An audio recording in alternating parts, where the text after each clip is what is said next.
I don't think these things are planned like that, you see. Totally diversion. Yeah, it wasn't that way, but it's very clear that not everybody would have had the courage and the commitment to and provide the resources for work on two fronts. That was only a person who had the commitment, and Mr. Bhutto did have that.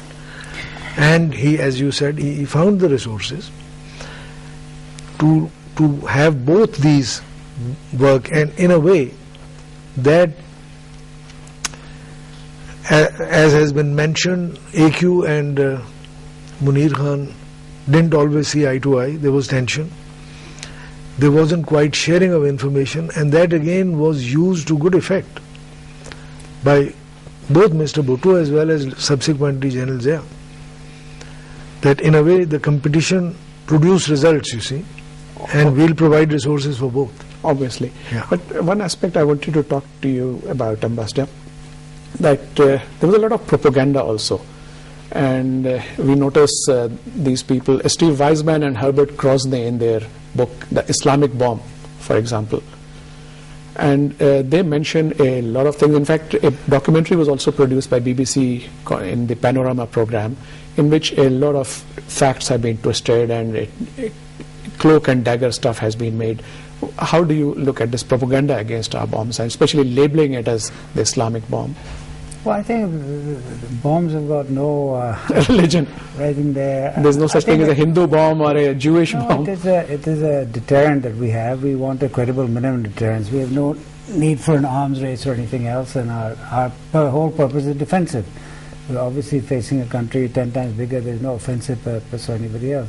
But I think the main point is that there's been all this propaganda about how we got technology. And I think this is doing us a great disfavor, because there's been a natural diffusion of technology. The Americans had it, it leaked to the Russians, it went to the British, French, Israeli. The Israelis were given a complete nuclear power plant and reprocessing by France, a state-to-state transfer. Yeah. And there's a diffusion of technology which is there. For instance, the centrifuge.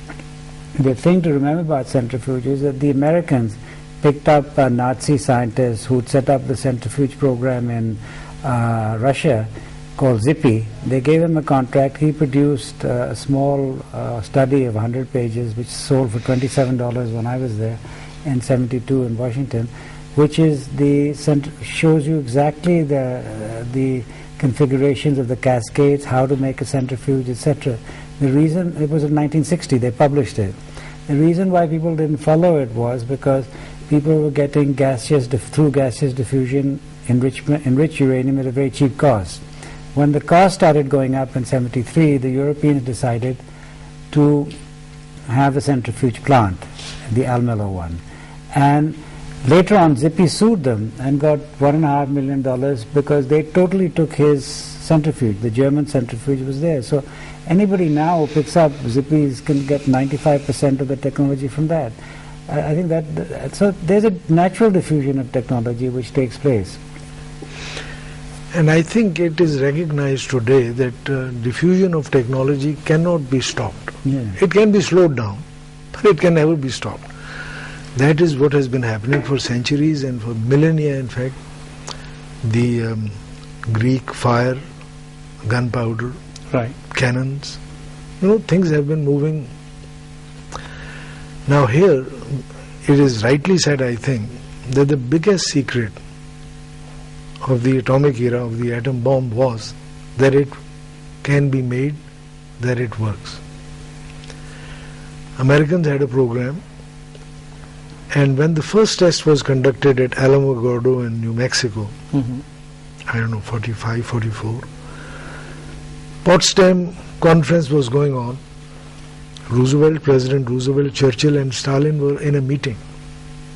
And when an aide approached President Roosevelt and whispered in his ear that the test has been successful, or whatever the code words were, and Roosevelt then shared that information with Stalin, that super bomb on which we had been working has been successful.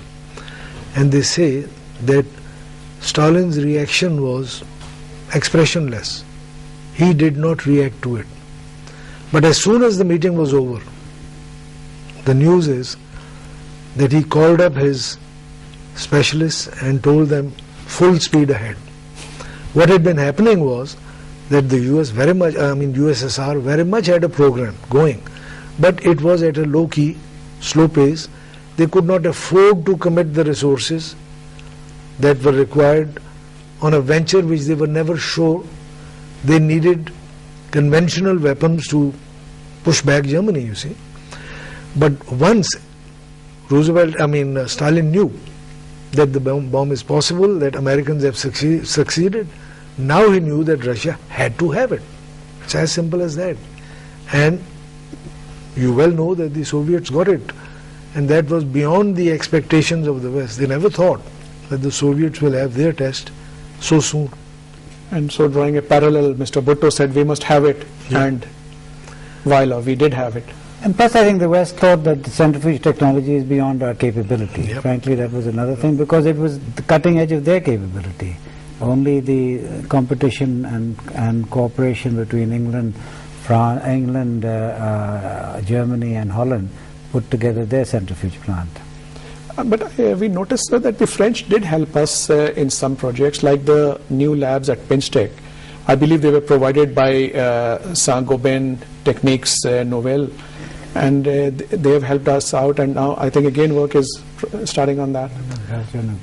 I think that the uranium, the plutonium reprocessing plant, although it was stopped, but a lot of information, a lot of drawings and technology had already been received.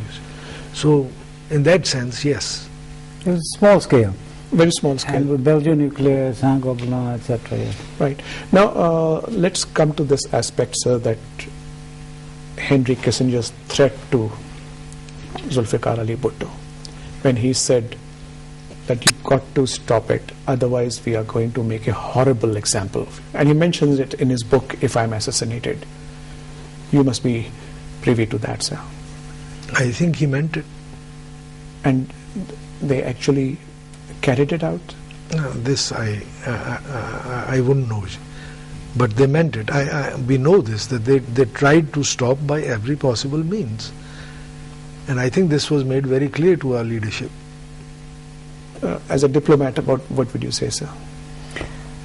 Well, I think the fact of the matter is that the Western countries have always felt very uncomfortable with a Muslim country going nuclear. It has been a constant thing, and it's a constant mistrust or perception that remains until now.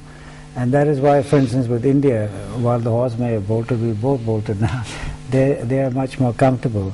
But with Pakistan or any Muslim country, they're much more uncomfortable. So I think that, and that also colors the propaganda and the things that we hear against Pakistan and our nuclear program and its safety and security.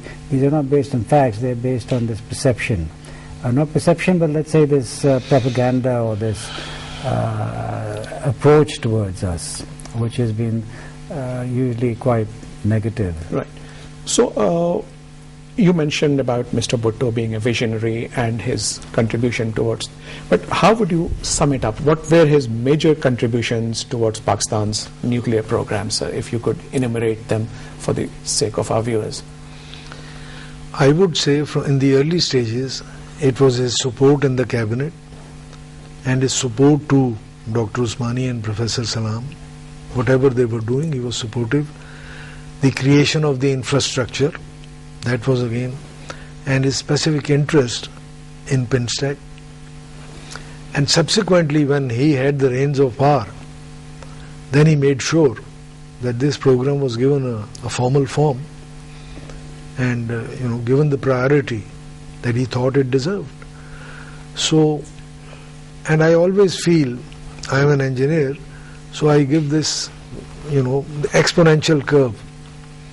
It's something, it's a geometric progression like 2, 4, 8, 16, 32, 64. In the beginning, these are small increments, but the jumps keep getting larger and larger. But the beginning is important, that's the foundation. So in the beginning, even things may appear small, but their effect at the end is very significant.